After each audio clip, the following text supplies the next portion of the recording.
thing, and then I think there's the flip three just. big.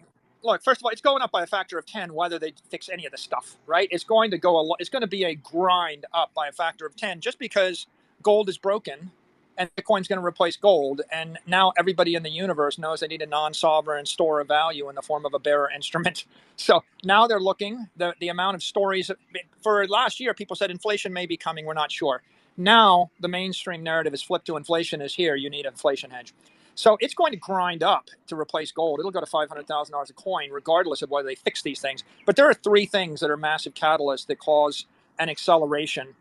And I don't think that those three things don't take us to 500,000. They take us to 5 million a coin, right? Those three things are a spot ETF where someone can go ahead and buy $100 million of Bitcoin, buy a security, an ETF security. I think that's one. Two is your bank is going to custody it for you and lend against it. And three is I can mark it up or mark it down on my balance sheet based on fair value. Pari passu. It'll be pari passu to the way I'd handle Apple stock, or at least that good.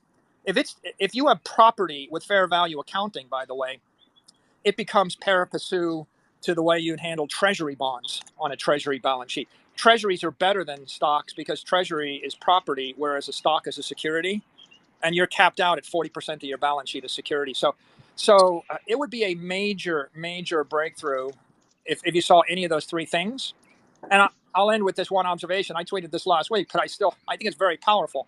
It's if the banks can hold this stuff on their balance sheet, then a whole new class of investors are going to buy it. People are going to put in billion and multi-billion-dollar orders to buy it as a treasury asset.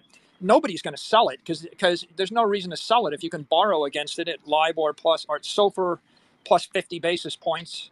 Right, so you'll be borrowing against Bitcoin at SOFR plus 50 or SOFR plus 100 basis points. No one's ever going to sell it, and then, as I joked, you won't be able to afford it. I mean, you will be able to afford it, but everybody gets Bitcoin at the price they deserve.